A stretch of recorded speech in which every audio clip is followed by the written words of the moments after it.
अस्सलाम वालेकुम रहमतुल्लाहि व बरकातुहू। दोस्तों, इस मसले की हकीकत हर शख्स को पता होना चाहिए, हर मुसलमान को पता होना चाहिए कि इस मसले की हकीकत क्या है। अगर कोई बंदा ऐसा कर लेता है तो फिर आगे क्या करना चाहिए, है ना। इस मसले के बारे में हर मुसलमान को पता होना चाहिए। वो मसला ये है दोस्तों कि बहुत सारे मर्द हज़रात ऐसे होते हैं जो जिनकी ख्वाहिशात गालिब आ जाती है और बीवी को देखने के बाद ख़ुद पर काबू नहीं रहता है, जिसकी वजह से वो हद से आगे बढ़ जाते हैं और रोज़े की हालत में वो काम कर बैठते हैं जिसे रोज़े की हालत में नहीं करना चाहिए, है ना। दोस्तों, इस मसले की हकीकत क्या है और अगर कोई ऐसा कर लेता है तो फिर आगे शरीयत क्या कहती है वो मैं आपके सामने बयान करने वाला हूँ। बस आपसे गुजारिश है कि वीडियो को आप आखिर तक देखिएगा। वीडियो अगर आपको पसंद आती है लाइक करने के साथ साथ चैनल को ज़रूर सब्सक्राइब कर लीजिएगा। दोस्तों, वैसे तो पहले होना ये चाहिए कि जब इंसान रोज़ेदार है, रोज़े की हालत में है, तो फिर बीवी के करीब नहीं जाना चाहिए, बीवी से बिल्कुल दूर रहना चाहिए। बोसो किनार, किस करना और फिर गले लगाना, ये सब रोज़े की हालत में ना करे। ऐसा हर मुमकिन कोशिश करे कि इस तौर पर ना हो, है ना। रोज़े की हालत जब ना हो, जब रोज़ा ख़त्म हो जाए, उसके बाद शरीयत ने इजाज़त दी है कि रात में हम बिस्तरी शौहर बीवी एक साथ कर सकते हैं, कोई दिक्कत नहीं है। लेकिन अगर मियाँ बीवी दोनों रोज़े की हालत में है और ऐसी कैफियत में शौहर पर या बीवी, उन दोनों में से किसी एक में ख्वाहिशात का जज्बा बहुत ज़्यादा हो गया और फिर वो ख़ुद पर काबू नहीं रख पाए और फिर ऐसी कैफियत में शौहर ने बीवी के साथ हम बिस्तरी कर ली, रोज़े की हालत में था, तो फिर ऐसी कैफियत में उसका रोज़ा ख़त्म तो हो ही जाएगा, रोज़ा ब्रेक हो जाएगा, लेकिन साथ ही साथ अब उसे करना क्या होगा वो भी आप समाअत कर लीजिए। रोज़े की हालत में अगर किसी ने बीवी के साथ हम बिस्तरी किया तो फिर ऐसी कैफियत में रोज़ा तो टूट ही जाएगा, लेकिन साथ ही साथ उस रोज़े को दोबारा रखना पड़ेगा, यानी रोज़े की क़ज़ा ज़रूरी है।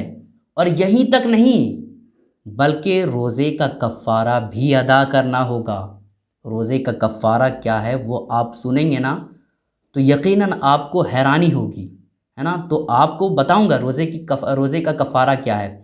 लेकिन ये भी आप बात जान लीजिए कि अगर कोई इंसान रोज़ा रखा था और उसे रोज़ा रखना ये याद था, मैं रोज़ेदार हूँ, उसे याद था, लेकिन इसके बावजूद उसने खा लिया या कुछ पी लिया, यानी जानबूझ करके रोज़ा उसने तोड़ दिया और उसकी हालत ऐसी भी नहीं थी कि वो बिल्कुल मरने के करीब हो गया, मतलब नहीं खाएगा तो उसे बहुत ज़्यादा नुकसान होगा, वो मर भी जा सकता है।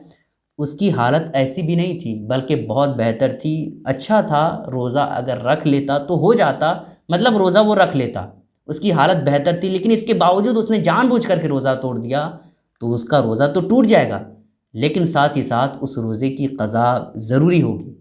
और फिर रोज़े का क़ज़ा ही नहीं बल्कि उस रोज़े का कफ़ारा भी अदा करना होगा। अब आपको मैं बताता हूँ कि अगर किसी ने बीवी के साथ हम बिस्तरी कर लिया या जानबूझ करके खा लिया तो उस रोज़े का कफ़ारा तो अदा करना पड़ेगा, लेकिन रोज़े का कफ़ारा क्या है वो आप सुन लीजिए दोस्तों। तो इसके ताल्लुक़ से नबी पाक अलैहिस्सलाम इरशाद फरमाते हैं कि अगर कोई शख्स रोज़ेदार था, रोज़ा टूट गया और फिर उस पर कफ़ारा लाजिम हो गया तो फिर ऐसी कैफियत में उसे 60 रोज़े रखने पड़ेंगे। कितने? 60 रोज़े रखने पड़ेंगे। और ऐसा नहीं कि आज एक रखा फिर उसके बाद 10 बाद में रख लूँगा, फिर उसके बाद मुहर्रम के बाद 20 रख लूँगा, ऐसा नहीं, लगातार 60 रोज़े उसको रखने पड़ेंगे। कितनी बड़ी बात है दोस्तों, है ना।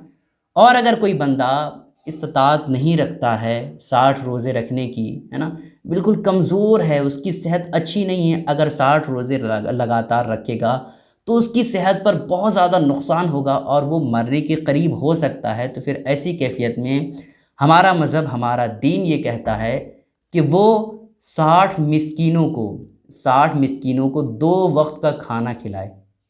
ये भी बहुत बड़ी बात है दोस्तों, है ना। तो रोज़े का कफ़ारा जब किसी पर हो जाता है तो ऐसी कैफियत में ये 2 काम में से एक काम उसे करना पड़ेगा, ठीक है। तो आप रोज़े की हालत में ऐसी गलती ना करें जिसकी वजह से आप पर कफ़ारा लाजिम हो जाए, आपको कफ़ारा अदा करना पड़े, है ना। तो रोज़े की हालत में है तो फिर ऐसी कैफियत में आप अपनी बीवी के करीब ना जाएं, और अगर जाएं तो ख़ुद पर मुकम्मल तौर पर कंट्रोल रखें तो ही जाएं। आप जानबूझ करके कोई चीज़ ना खाएं, रोज़ा ना तोड़ें जानबूझ करके, ऐसी कैफियत में आपको कफ़ारा अदा करना पड़ेगा। और कफ़ारा कितनी बड़ी बात है दोस्तों, आपके सामने मैंने बयान कर दिया कि कफ़ारा क्या है।